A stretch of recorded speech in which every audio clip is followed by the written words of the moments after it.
chapitre 43, nous lisons ce matin à partir du verset 1 à 4. Le prophète Ésaïe, chapitre 43, verset 1 à 4. La parole de Dieu nous dit ceci. Maintenant, l'Éternel qui t'a créé au peuple de Jacob et qui t'a façonné ô Israël, te déclare ceci. Nous lisons la version Semeur. Ne sois pas effrayé, car je t'ai délivré. Je t'ai appelé par ton nom. Tu es à moi. Quand tu passeras par les eaux, je serai avec toi. Quand tu traverseras les fleuves, ils ne te submergeront pas. Quand tu marcheras dans le feu, il ne te fera pas de mal. Et par les flammes, tu ne seras pas brûlé. Puisque moi, l'Éternel, je suis ton Dieu, le Saint d'Israël, ton Sauveur. Je donnerai l'Égypte comme rançon pour toi, l'Éthiopie et Séba en échange de toi. Oui, parce que tu m'es précieux et que tu as du prix pour moi et que je t'aime. Je donnerai des hommes en échange de toi et des peuples contre ta vie. Amen. Voici la promesse que le Seigneur ce matin nous fait encore à nous, l'Église, à cette maison, à toi mon frère, à toi ma soeur. Voici la promesse que nous fait ce matin Dieu.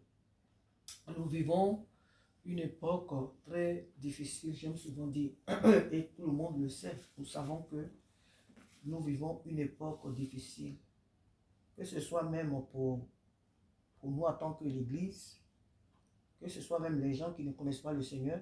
C'est vrai qu'on croit souvent que, parce qu'ils sont du monde, donc ils font, c'est vrai, pour eux tout est permis, tout est utile, ils font, mais ils sont dans une grande souffrance. Vous le réalisez. Un homme sans Dieu est en danger. Et il est dans une grande souffrance. Malheureusement, la différence est qu'il n'a pas de recours, il n'a pas de solution. Pourquoi? Parce que il ne connaît pas Dieu, donc il ne sait pas où se trouve sa solution. Il a la solution, mais il y a de la solution pour lui, mais malheureusement, il ne sait pas cette solution là où elle se trouve. Et la solution, c'est la personne de Jésus. Donc pour nous, la différence, c'est que nous savons que dans les temps difficiles, nous avons un appui, nous avons un recours, nous avons un soutien, nous avons le Seigneur Jésus-Christ qui nous a envoyé son Saint-Esprit sur lequel nous pouvons compter pour nous délivrer, pour nous aider à passer vraiment à traverser ces temps difficiles. Alors, durant des temps difficiles, qu'est-ce que l'homme, enfant de Dieu, qu'est-ce qu'on ressent lorsque nous traversons des moments difficiles? Ce que nous avons à cœur, c'est que dans les temps difficiles, ce que nous avons souvent en esprit, c'est que dans les temps difficiles, on se sent souvent seul, on se sent abandonné, on se sent délaissé.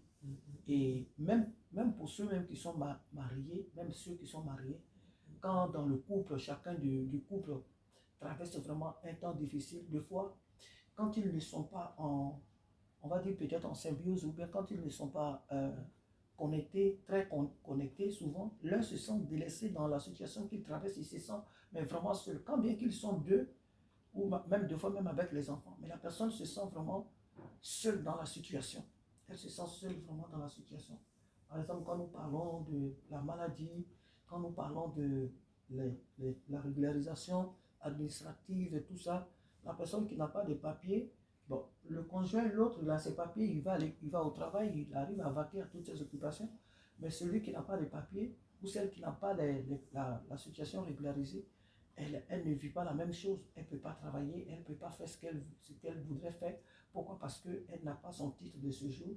Donc, la personne, des fois, c'est elle seule qui vit vraiment sa situation. Et surtout quand l'époux, l'autre conjoint n'est pas, comme je le disais tout à l'heure, n'est pas vraiment connecté à son conjoint ou à sa conjointe, la personne se sent vraiment seule. Et donc, il y a beaucoup de situations dans lesquelles chaque enfant de Dieu peut souvent se sentir seul. Pourquoi? Parce que la situation, elle est vraiment pesante, elle est difficile à vivre. Et lorsque nous avons de telles pensées, le Seigneur ne veut pas, au contraire, que nous nous sentions seuls dans les situations que nous traversons, dans les situations que nous vivons. Dieu ne veut pas, le Saint-Esprit ne veut pas que nous, en tant que son peuple, nous nous sentions seuls, comme nous, si nous n'avions pas d'espérance, comme si nous n'avions pas Dieu, comme si nous n'avions pas les promesses de Dieu. Le Seigneur Jésus nous a dit qu'il est avec nous jusqu'à la fin du monde. Le Seigneur Jésus nous a dit que votre cœur ne se trouble point dans Marc, Jean, je crois que c'est Jean 14, si je me rappelle. Donc, il y a tant de promesses depuis la Genèse jusqu'à l'Apocalypse. Dieu nous a fait des promesses pour nous montrer qu'il est avec nous. Même quand nous voyons nos ancêtres dans le jardin d'Éden, malgré leur trahison, malgré leur comportement, Dieu ne les a pas abandonnés. Le Seigneur ne les a pas abandonnés. La raison que Dieu les a couverts pour ne pas que le monde voie leur nudité, Dieu les a couverts avant de les mettre hors du jardin. Donc Dieu n'a jamais, il n'a jamais abandonné sa création. Dieu n'a jamais délaissé ses enfants. Mais en aucun cas, en aucun moment, Dieu a abandonné ses enfants. Alors ici, ce matin, dans ce passage, le Seigneur nous dit que maintenant l'Éternel qui t'a créé au peuple d'Israël et qui t'a façonné, ô Israël, te déclare, te dit ceci, t'annonce ceci. Ne sois pas effrayé. Ne sois pas effrayé. Dieu dit, ne sois pas effrayé car je t'ai délivré. Ne sois pas effrayé car je t'ai délivré. Et cette délivrance, nous devons la voir de nos yeux spirituels, même de nos yeux naturels. Mais quand le Seigneur dit qu'il nous a délivrés, ben écoutez, souvent les situations sont là, mais Dieu dit qu'il m'a délivré. Le Seigneur dit qu'il nous a enlevés en Égypte. Mais c'est quoi cette histoire de Pharaon qui nous suit encore? Mais quelle est cette histoire de cette mer-là qui est là encore devant nous? Comment on va passer? Tu nous as enlevés en Égypte. Mais c'est quoi cette mer-là? On va où? Et souvent, nous jugeons l'attitude des enfants d'Israël. Oh, mais vraiment, ils exagèrent. Avec tous les prodiges qu'ils ont vus en Égypte, avec tout ce qu'ils ont vu la nuit, la nuée la colonne de feu. Ils ont vu pendant le jour la colonne qui était devant eux. Ils ont tout vu. Mais c'est quoi leur problème? Pourquoi ils se plaignent comme ça? Mais c'est parce que tu n'étais pas là-bas. C'est parce que ce n'est pas toi et moi. C'est pourquoi nous parlons comme ça. Si c'était nous aujourd'hui, même l'incrédulité allait être pire. Regardez ce que nous faisons aujourd'hui. Ça allait être encore plus grave. Donc, quand le Seigneur nous dit qu'il nous a sauvés d'une situation, c'est lui, il est Dieu, et il sait ce qu'il fait. Mais nous regardons le visible. Nous regardons le matériel. Nous regardons le physique qui est là devant nous. Et nous avons peur. Ah, mais le Seigneur dit que je suis sauvé, j'ai donné ma vie à Jésus. Je suis racheté. Le Seigneur dit qu'il m'a délivré. Mais c'est quoi cette maladie qui est là depuis? Mais c'est quoi ce chômage qui est là? Mais c'est quoi toutes ces portes qui me semblent être fermées? Tout ce que je fais ne réussit pas. Tout ce que je touche, quasiment se détruit. Mais qu'est-ce que... le Seigneur dit que à tes résolutions, tu commences à te mémoriser toutes les promesses, les bonnes paroles de la Bible. Bon, je l'ai dit comme ça, les promesses de la Bible. Mais tu as l'impression que tu vis le contraire. Et souvent, tu te poses la question, est-ce que j'ai fait quelque chose de mauvais? Est-ce que j'ai insulté Dieu? Est-ce que j'ai mal prié? Est-ce que la manière dont j'ai accepté Jésus, c'est pas comme ça on accepte Jésus? Tu analyses ta vie, tu révisites ta vie, tu fais le bilan de ta vie. Mais quels sont les péchés? Bon, tu ne pourras jamais dire que tu ne pêches pas. Mais c'est-à-dire que les gros titres là, qui sautent aux yeux, là, tu fais ton bilan, tu te dis, mais non, mais je sais que je crains Dieu. Je sais que je sers Dieu de tout mon cœur, mais quel est le problème? Mais pourquoi telle chose est là? Et pourquoi telle situation? Et tu te poses des questions. Donc nous regardons le naturel, nous regardons le physique et nous oublions que quand Dieu dit qu'il t'a délivré là, il t'a réellement délivré. Et nous devons croire en sa parole et non pas ce que l'ennemi veut que nous voyons. Et non pas ce que notre chair veut que nous voyons. Il dit, ne sois pas effrayé. Mais effrayé quoi? Devant la situation que tu es en train de traverser là. Ce n'est qu'un passage. Oh oui Seigneur, c'est vrai, c'est un passage, mais ça fait des années.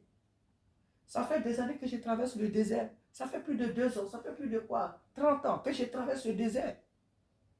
Tu dis que tu m'as délivré, mais ça fait plus de 2 ans, 3 ans, j'irai encore plus loin, que cette maladie, elle est là. Mais Seigneur, ça fait que mon sujet de prière est toujours le même. Il est devenu quasiment un chant, mon sujet de prière. Je dépéris sous l'effet de ce sujet de prière. Je perds même la chair sur mes os, à force de prier toujours pour la même chose. Mais Seigneur, tu as dit que tu me donnerais un enfant. Mais j'ai plus de 50 ans. Jusqu'à quand?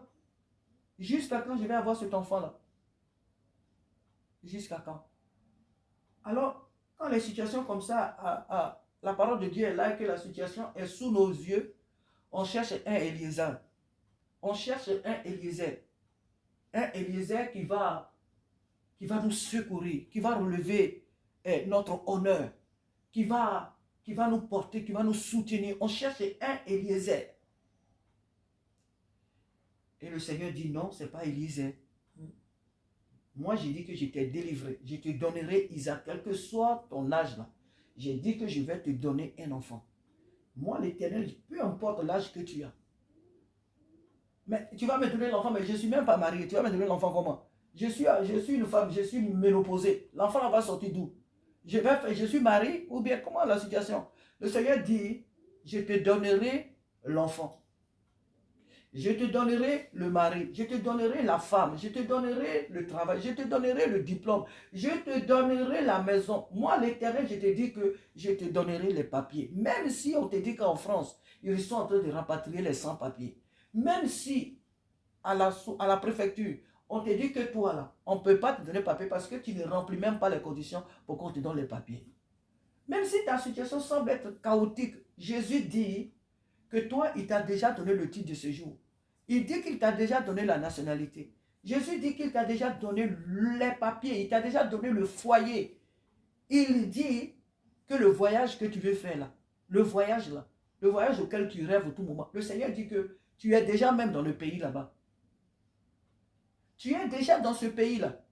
Ce pays où depuis tu dis que tu veux voyager, que tu aimes voyager, c'est lui qui t'a mis cette pensée à cœur. C'est lui qui t'a mis cette vision-là à cœur. C'est lui qui te montre cela déjà dans les rêves. Il te dit qu'il t'a déjà donné les moyens pour faire ce voyage.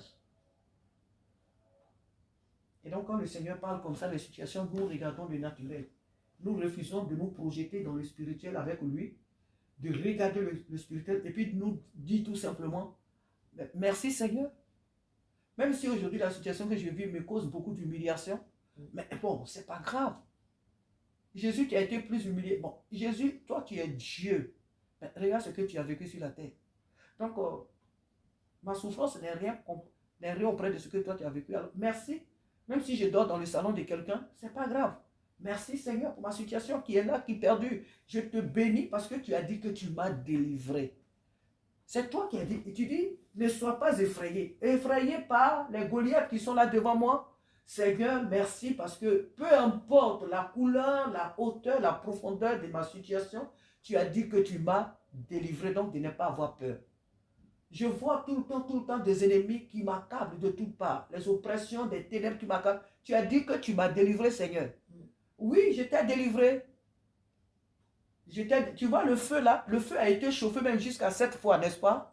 Le feu là, la fournaise là, a été chauffée jusqu'à 7 fois. Moi, Dieu, je t'ai dit que je t'ai délivré. De quoi est-ce que tu as peur? J'ai dit, je t'ai délivré. Oh, tu te retrouves dans le feu, mais le feu ne te brûle pas. Même tes habits, même, il n'y a pas odeur de feu dessus. Quand Dieu dit que j'ai fait, apprenons à faire confiance au Seigneur. Apprenons à faire confiance au Seigneur. Même dans le feu, il nous protège. Dans la fosse au lion, il nous protège. Même quand on nous jette dans des puits, où il y a des araignées, où il y a des serpents, Dieu nous garde. Et de ce puits-là, il nous amène encore dans une autre dimension, je peux dire même de souffrance. Mais quand nous sortons de cette souffrance-là, c'est son nom qui est glorifié, tout simplement. Alléluia. Il dit, ne sois pas effrayé, car je t'ai. Ce n'est pas que je te délivrerai. Hein. Il dit, je t'ai délivré. Donc c'est au passé là. Je t'ai délivré. Je t'ai appelé par ton nom. Tu es à moi. Oh, moi, quand je lis Ésaïe 43, tout le livre même d'Ésaïe, quand je lis, je vois les promesses de Dieu. Je dis, non, c'est pas. Il dit, tu es à moi. Est-ce que nous mesurons ce que c'est que tu es à moi? Quand Dieu dit, tu es à moi. Tu es beau, tu es vilaine, tu as diplôme, tu n'as pas diplôme, tu as maison, tu n'as pas maison, tu es blanc, tu es noir, tu es jaune, tu es rouge, tu es bleu. Non, c'est dans quelle situation tu te trouves, mais qui tu es au fait, tu es qui? Il dit, toi tu ne connais pas ton identité, c'est moi qui t'ai créé. J'ai dit, tu es à moi. Au milieu de tous ces vases qui sont là, moi j'ai dit, tu es à moi. Au milieu de tout ce monde-là, de toute cette foule-là, quand je regarde toute cette foule, moi je te vois au milieu, je dis, toi là, toi, tu es à moi, tu m'appartiens. Quand je regarde sur toute la terre et que mes regards parcourent toute la terre, je te regarde, toi, tu es à moi. Tu n'appartiens pas à l'autre camp, non, tu es à moi. Tu m'appartiens. Nous sommes la propriété privée de Jésus. Nous sommes la propriété privée de Dieu. Il dit, tu es à moi.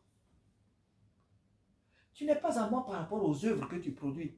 Tu n'es pas à moi parce que tu pries beaucoup. Tu n'es pas à moi parce que tu jeûnes beaucoup. Tu n'es pas à moi parce que tu évangélises. En tout cas, pas pour tes œuvres. Non, tu es à moi. Quand moi je t'ai créé là, je t'ai créé pour moi. Tu es à moi. Comme un homme peut dire à son épouse, tu es à moi. Avant, tu appartenais à tes parents. Mais maintenant que toi et moi, nous sommes mariés, tu m'appartiens. Tu es ma femme. Tu es mon Éden. Tu es le lieu où je me repose. Tu es mon cocon, où quand je me te retrouve, maintenant, tu es mon cocon, tu es ma joie, tu es ma gloire, tu es à moi.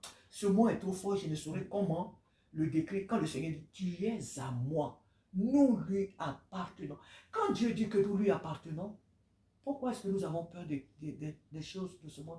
Pourquoi nous murmurons? Pourquoi nous avons peur? Pourquoi? Oh oui, en France, maintenant, la situation est difficile. Ah, maintenant, la situation est difficile dans le monde. Ah, il y a des feux de brousse par-ci, par-là. Il y a des conjonctions ou conjonctures. Il y a des ceci, cela. Il y a des finances qui dégringolent. Il y a la société, vraiment, tout va des travers. La situation, mais vraiment, ah, ceci, cela. Ah, j'ai entendu que dans le quartier, la dernière fois, un homme a tué toute une famille. Ah, vraiment, j'ai vu que l'autre a coupé la tête de tel. Ah, et puis là, la crainte, la peur commence à envahir les gens. On ne peut plus sortir parce que tout est dangereux. Ah oui, il y a la maladie. Ah, on dit que la maladie qui va arriver, elle sera encore plus grave que le Covid. Oui, Covid-19 là, c'est rien du tout. La peste qui arrive là, Dieu l'a prédit. Le Seigneur dit, vous aurez des phénomènes bizarres. Le Seigneur a prédit toutes ces choses.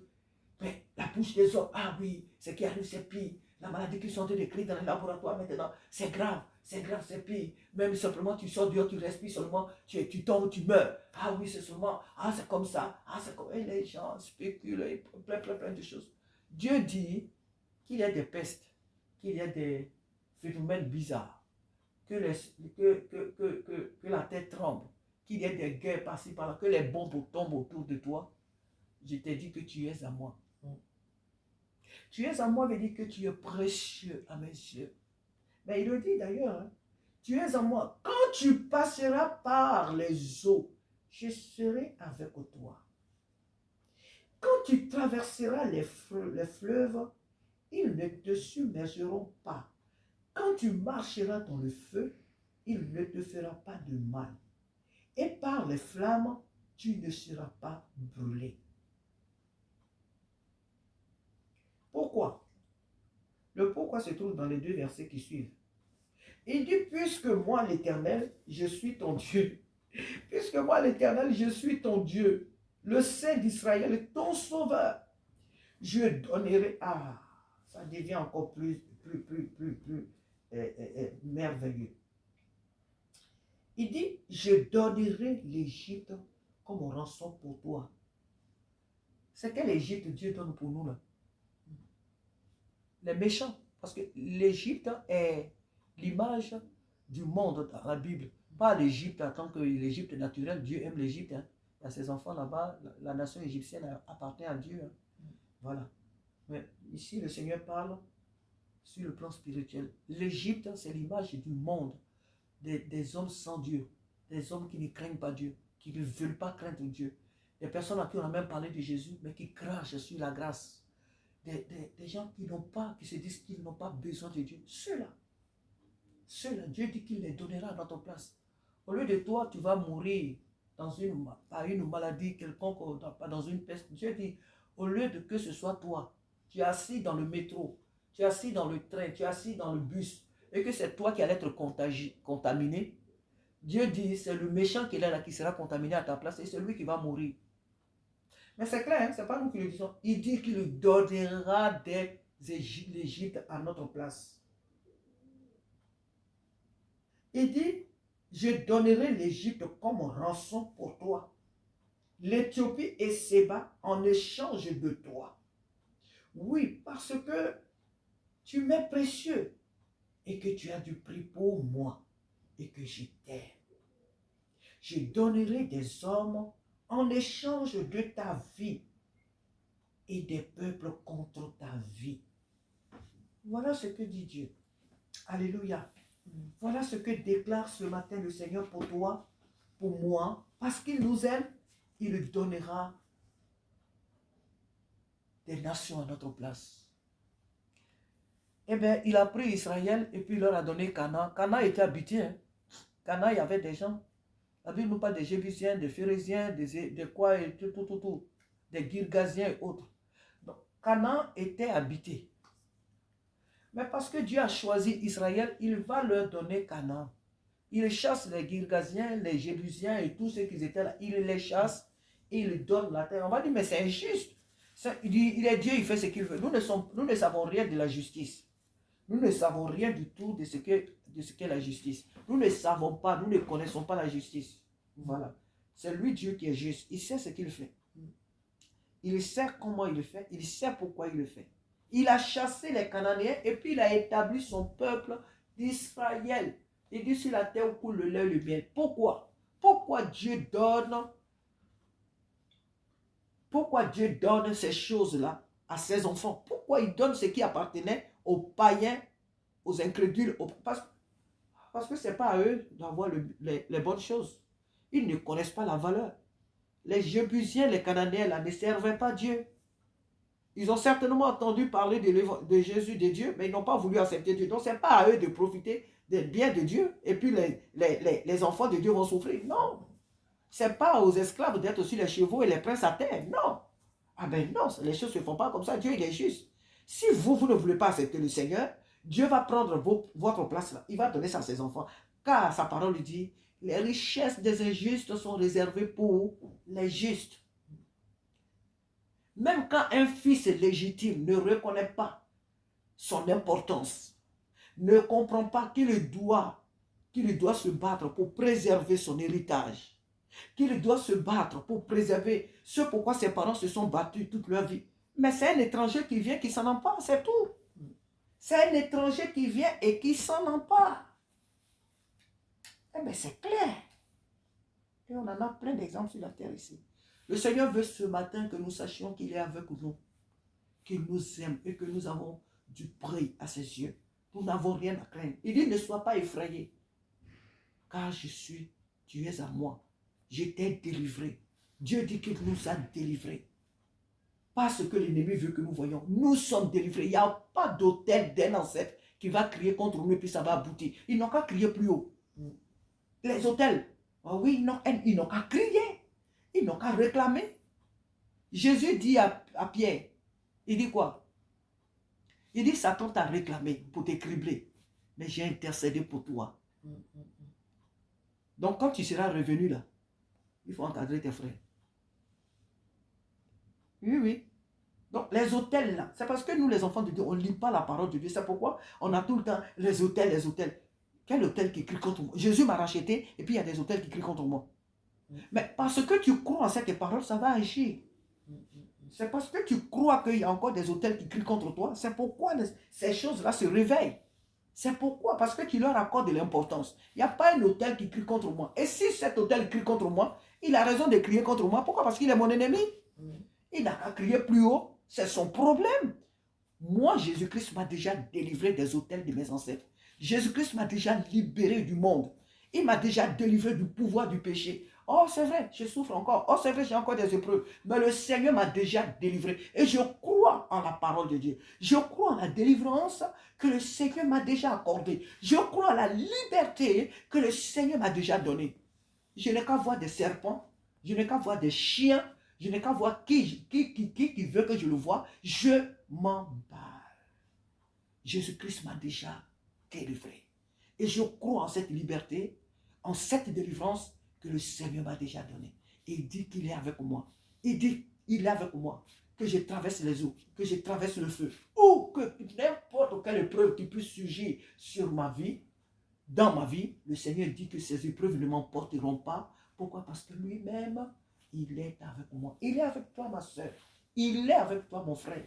Alors tu dois comprendre et tu dois croire en la promesse du Seigneur pour ta vie. Tu dois croire en cette promesse et ne pas regarder aux événements, à la tempête qui est là autour de toi.